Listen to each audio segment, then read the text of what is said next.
time no see mga ka-G, and welcome back to my YouTube channel. By the way, this is FJ. Hi! And natagal din natin hindi nagpangita dito sa YouTube world. Natagal ko hindi nag-upload. So, for today's vlog mga ka-G, mag-unbox tayo ng nabili kong ring light online. Kung napanood nyo yung previous vlog ko, ito siya. Kay Lazada ako bumili. This time naman kay Shopee ako dahil nagkaroon sila ng payday sale yung September 15. So, may budget naman tayo and I need this item. So, I grabbed the opportunity na para mag-avail nitong item. So, what is the reason bakit bumili ako ng another ring light? Diba, meron na nga ako. Actually, mga ka-G, gumagana pa naman si ring light. Buhay pa naman siya. Kaso nga lang, nasira yung pinagkakabitan nung stand ng tripod.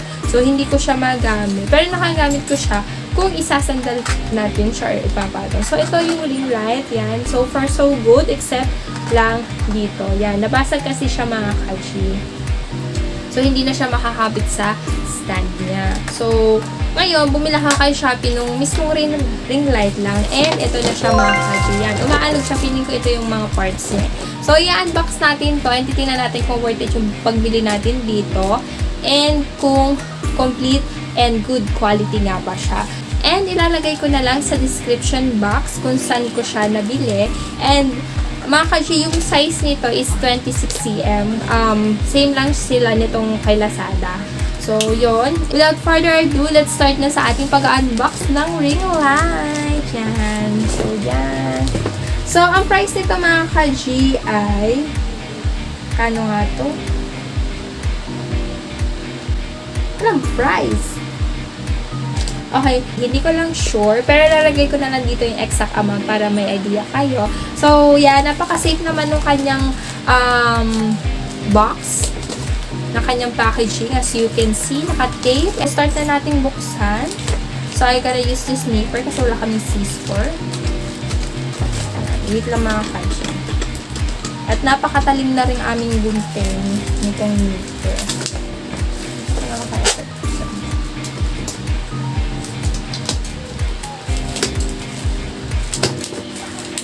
Tingnan natin kung worth it nga ba yung binayad natin and kung complete parts and in good quality siya or in good condition. Ayan, as you can see mga ka-G, napaka-safe ng item. May bubble wrap pa. Ayan, diba? So, talaga hindi madadamage yung item natin. Ayan. So, hindi ko lang sure mga ka-G. Hindi ko lang sure mga ka-G kung flat to or yung hindi. Pero ito siya. Oops! Yan! So, naka-plastic siya sa loob. Okay. Different style sa mga ka-G. Hindi siya yung flat. Ayan. May paumbok siya mga ka-G. Ayan po. Yan.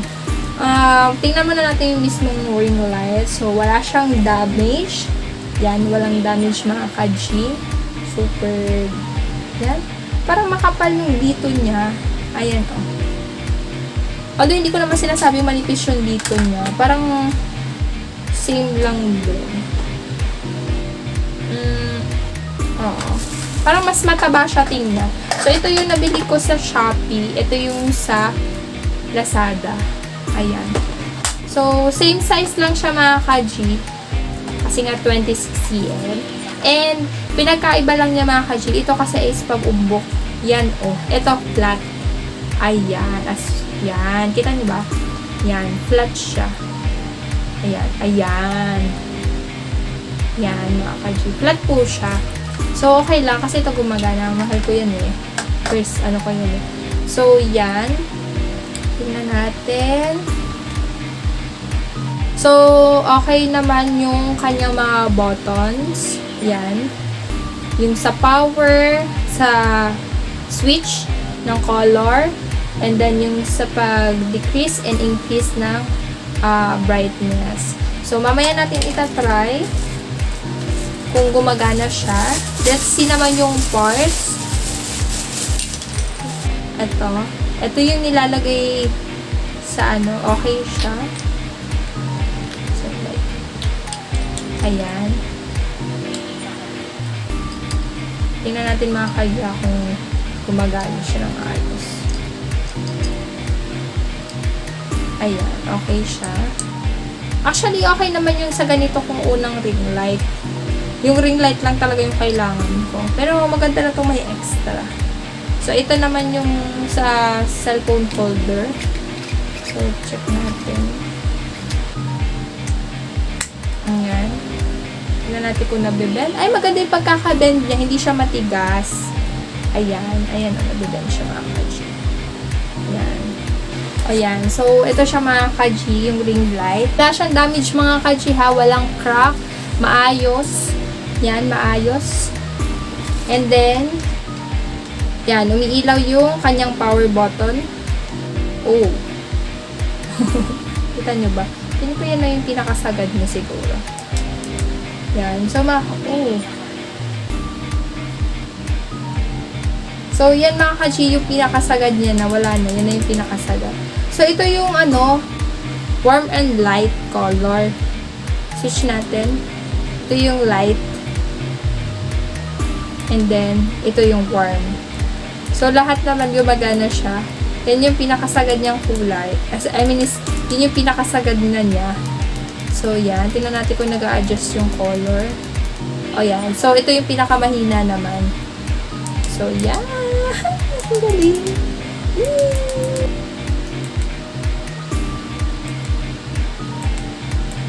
So, ngayon, itatry naman natin kung siya ay makakabit sa ating tripod. So, yan. Ito yung tripod ko.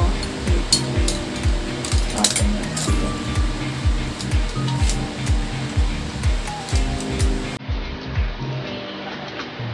Kita mo naman siya. Lock lang natin. Ito ay, fine ito. Fine ito. Ako ba?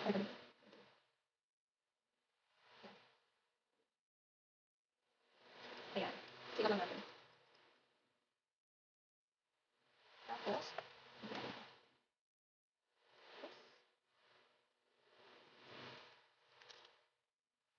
ayan. Yan, alam mo siya mga kaji. Ayan, so pansin natin siya. And yan, okay. Ayan. Woo! Yan, okay po yung ating ring light. Gumagana po siya. Yan. I mean, is okay siya. Tingnan natin. Ayan. Okay siya mga kaji. So, overall, in good condition yung ating nabiling ring light sa Shopee. Yan. And all items are complete. And walang sira ang ating ring light. Na-receive natin siya in good condition. And yan, highly recommended ko yung shop kung gusto nyo mag-avail ng ring light. Yan. So, yan. Alisin muna natin. Baka masira. So, iingatan na talaga natin siyang huwag makuha ng maliit na bata. Yun, doon na nagtatapos yung ating pag-unbox ng ring light and hope na nag-enjoy kayo and yan, nainggit kayo. Char! Hindi naman. So, kung gusto nyo mag-avail, just visit their Shopee page and yan, message nyo sila and place your order.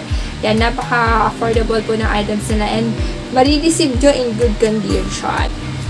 And before we end this video mga kashi, gusto ko lang magpa-thank you sa inyo pong suporta sa aking YouTube channel. Sana po magtuloy-tuloy na to and God bless you po and make sure to like this video, hit the subscribe button and notification bell para updated pa kayo sa mga susunod kong mga vlog. So, thank you, God bless and bye-bye! See you in my next vlog!